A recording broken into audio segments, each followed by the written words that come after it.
So, my mom passed away and I inherited the house. Now I'm telling my stepfather to get the heck out. Yeah, to leave. So, I'm 19 Mel and my parents divorced when I was 6. My mom got a boyfriend, Josh, and they started living together when I was 9. He had twin daughters who were 4 when they moved in. Their mother was not their lives anymore. My mom took them in as their own. I admit that I was a little jealous because they had her full time and me only 50%. I think my mom loved them more too, to be honest. I was a quiet kid and spent most of my time in my room when my mom had me. I didn't want any siblings. My mom tried, but to no avail, and by the time I was 16, I rarely spent time at my mom's place. And when I went to college, I got an apartment, even though my mom lived in the same city as my college. Mom tragically passed in December because, well, Josh and her never got married for some reason.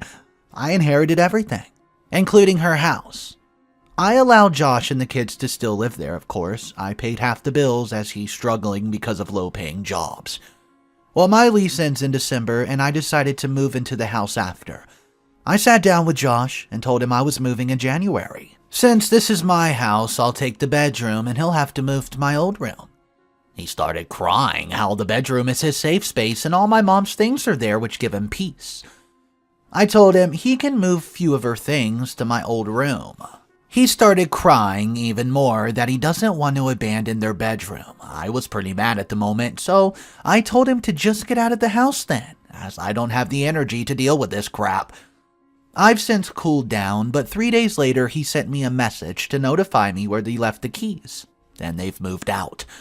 I found out they went to a homeless shelter. I got messages from my mom's side of the family how I'm heartless and cruel to kick them out. How the twins lost their mom and home in less than a year. Twins texted me how they can't believe their own brother made them homeless and asked me what the heck I did wrong.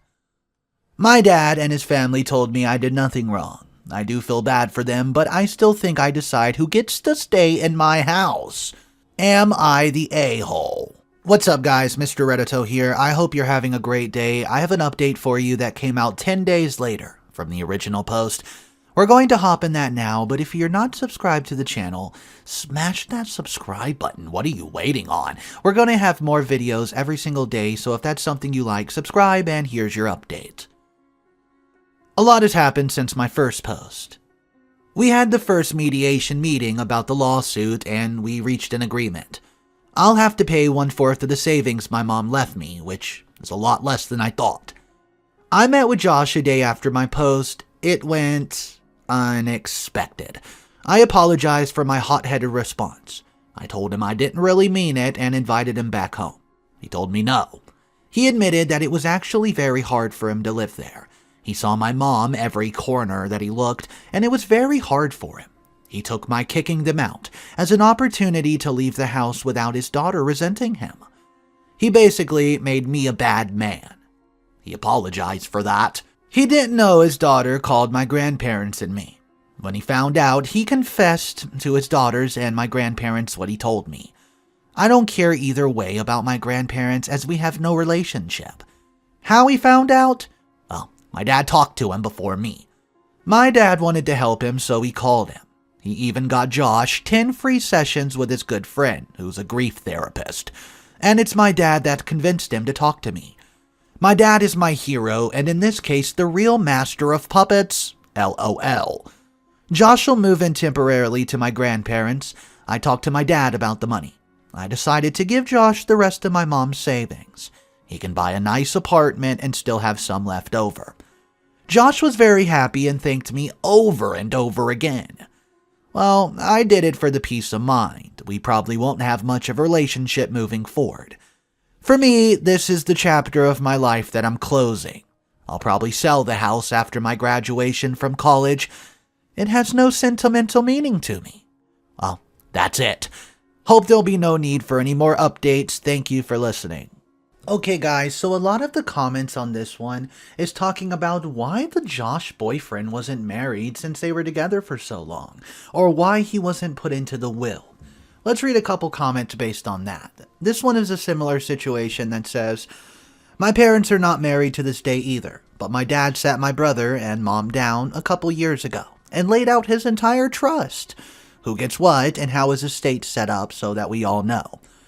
Conversely, all my dad's siblings are just hovering around my grandfather, waiting to see what drops out of his pockets when he dies, because they don't know that this says yet.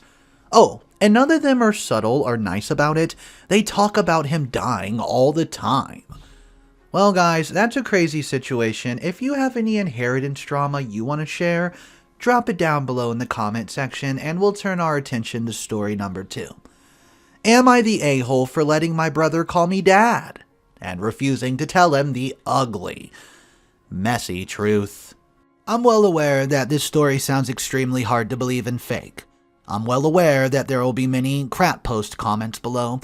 Sorry, but this story is 100% true, and it's a hot topic of discussion in my family at the moment. I was born when my parents were both 19, and my only brother, let's call him Josh, was born when they were 42. They divorced shortly after Josh was introduced to the world. He's 4 months old at the time, and they both wanted nothing to do with the child. At the time, I was 23, and I was living alone with my then girlfriend, who was 21, now my wife. And I've done my best to convince at least one of them to take care of young Josh for his sake and the family's sake. But they refused adamantly and said that I should be taking custody of him instead. So I became his legal guardian of my brother, and he's been living with us for the past 12 years. And things have been going really smooth for us. Josh, now almost 13, has been calling me dad, and my wife mom, and our 2 children his siblings, and he has absolutely no idea about his real parents. And to be honest, I let all that slide. He has no idea that I'm really his blood brother, not his father, and I'm starting to feel guilty and, well, a little weird. Some of my uncles and aunts came to visit occasionally, and they're all really disgusted at the fact he calls me dad. And they are surprised I haven't told him the truth yet. They constantly message me, talk to me in private, and I cannot chat to them without this one particular topic rising up, badgering me to let him know already, but I refused. I discussed this with my wife, and she thought it would be wrong to tell him the truth, because none of my parents wanted to take care of him, and I'm the only person in the world who gave them the father figure everyone deserves. I feel that he was the right to know that he is to me as I'm not his brother, and what I truly am to him. But he suffered enough already, and I just want things to continue how it is. Am I the a-hole, or would I be the a-hole if I let him know the truth? Okay guys, Mr. Reddito here, so I have an update for this story. Buckle your seatbelt, guys. It's about to get pretty crazy. If you're not subscribed to the channel, make sure you smash that subscribe button, and let's jump into this update. Hey guys, many people wanted me to update on my previous post, and wanted me to seek professional advice first before I take matters into my own hands. Apologies, it's been a long time, almost a year. I'll try to make it as detailed as possible while making this short. I went to my local therapist and told him about my situation and asked what to do. To keep it short, he says he's heard similar recounts from before and said it's best if I tell him as soon as possible, for multiple reasons, and to make sure that my bio children are present. That's another one of the reasons. I asked a few of my closest friends, and the majority said more or less the same thing. My wife and I decided to sit the kids down and burst the big bubble. I asked my brother Josh to come closer, and I made sure I held him close, making him feel comfortable. He said, "What's going on?" But I started by telling us how much we cared and loved for him. Then told him everything about my parents. I put them in a bright light in hopes of a reunion one day, and who I am to him. I quickly hugged him, and my other 2 kids hugged together and told him that I love all my children the same and nothing's going to change my love for him. He was shocked and asked if I was joking, but I started to cry a little bit at this point, so he knew I was serious. My bio children were very surprised too. He was in tears and asked me why I didn't tell him sooner. I didn't know what to say. I said, "Buddy, I was just trying to protect you. I'm sorry, and I hope you can forgive me." But unfortunately and understandably, He left. He didn't talk to us much again, understandably so. I continuously offered him to go out to the park and play a bit of football since he loves that, and all of his favorite things, but he just outright declines it. And even gets a little angry sometimes for me even talking to him. I thought I messed up big time until one day while my wife and 2 children were out doing shopping. We were all alone. He came up to me and said, "I know you're not my real father, but I want to let you know. You're the best dad in the world. Sorry for before." I hugged him and things got pretty emotional. It would be a big lie to say my house is normal. It's not from that. But things are slowly, ever so slowly starting to brighten up. There's no longer anything to hide anymore, and it feels like we are born again. Josh is a tough kid, and he handled this far better than I believed he would. I'll be looking into therapy for him to help him recover just in case it doesn't go well in the long run. I'll strive and continue to be a great dad to my children, and a great dad to my brother's son. Thank you guys for pushing me towards this happy ending. Thanks for all your advice, judgments, and everything. Good night. Wow. So based on the title, I did not know what to expect from this story, but it turned out being pretty wholesome. Let's read a comment. Oh my heart. What a good man, and his wife. I definitely feel like this is something you tell a child from the beginning in age-appropriate terms, something they grow knowing and understanding. I get the impulse to pretend and hide it though. Therapy was a great decision, and I'm so happy they were able to tackle this huge thing together and maintain their loving relationship and bond. Their parents did right by that kid by letting OP have him. Guys, I could not agree more. That's a true friend, brother, and a companion. Guys, let me know what you think about this story. Drop it down below. If you have anything you want to share or maybe some advice you would give OP, let's hear it.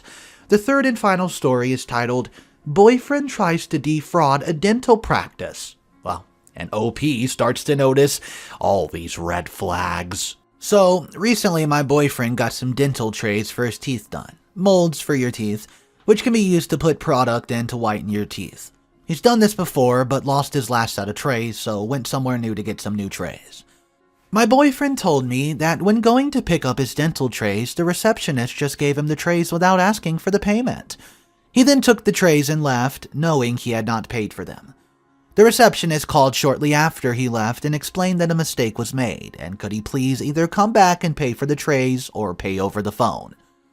My boyfriend lied, saying he was adamant he already paid before picking the trays up, and it wasn't his fault, that they had no record of him paying, and, well, he didn't keep his receipt to prove it to them. He was pretty vocal to me about not wanting to pay for the dental trays if he didn't have to, and that it was the receptionist's mistake on her.